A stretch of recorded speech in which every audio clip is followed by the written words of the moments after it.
Hi, this is Brian with Leelyn Smith and your Q2 2023 outlook. And remember, at Leelyn Smith, we try to reach client goals with the least amount of risk possible. Okay, well, in Q1, we started the year with the Federal Reserve raising interest rates. We're still in that situation, but now we have a banking scare. We're going to take a look at that banking scare, basically how banks work, including the Federal Reserve, and what happened, and then how does this impact us. So we'll start with the basics, right? So as depositors put money into a bank, they hope to earn a little bit of interest on that money that they're putting in a bank. And the bank takes that deposited money and lends it out for loans or for mortgages, and they charge a higher rate on those loans than they give on the deposits that they take in. That's generally how banks make money. That's simplifying it, but that's basically how they make money. When we think of banks, we tend to think of retail banks. That's just a small bank downtown. There are a lot of those banks. There are also commercial banks, and there are also investment banks, and there's also the central bank, which is the Federal Reserve. These banks are required to keep a certain amount of money in reserve to stem bank runs. And also the FDIC, the Federal Deposit Insurance Company, insures accounts up to $250,000, and that's important, as we're going to see later.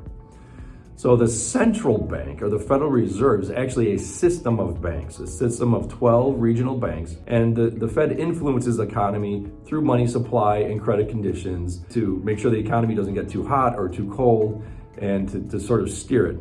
And it has a dual mandate of 4% unemployment and 2% inflation, or in other words, full employment and stable prices.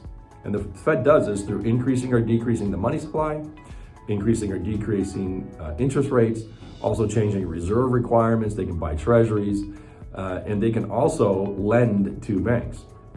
Now, that lending to banks is at a higher rate than banks would get if they lent to each other.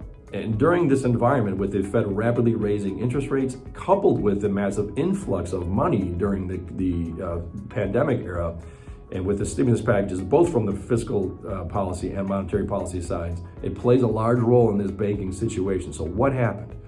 So during the pandemic, banks were raking in deposits. They had all this stimulus money coming in, but the economy was shut down essentially, and they couldn't lend that money out fast enough.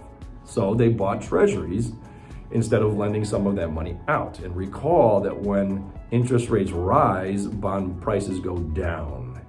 So those treasuries that they bought during that time all went down in value, and now they're at a loss. So as these banks that recently failed, as the economy is getting back in better shape, and there are places to now use that money, at least in some areas, a lot of these depositors were taking money out. Now remember that $250,000 limit? Well, a lot of the banks that we saw fail, I'm going to use SVB as an example, they had large depositors well above that $250,000 limit. We're talking about venture capitalists, corporations with millions of dollars deposited in the bank. Those corporations and venture capitalists started withdrawing their money, and SVB saw over $40 billion leave in one day. They were forced to sell those bonds that they had at a loss, and that's essentially how the bank failed. The Fed and the Treasury moved in to shore up the system, and banks too big to fail helped fund it a bit. So now we're in decent shape. Now, how does this impact us? Well, in the short term, markets react.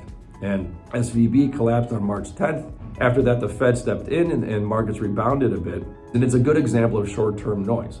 Now, while we aren't fully out of this situation, it doesn't appear that this is another great financial crisis situation, as banks are in much better shape. The Fed is still increasing rates, but it appears, per the futures market, that they're meeting next month in May. This is their last rate hike. We expect to see the economies continue to cool the next couple of quarters. We may start to rebound, but only when we get clarity from the Fed on their monetary policy. That means, are they going to stop raising rates? Are they going to start dropping? Whatever.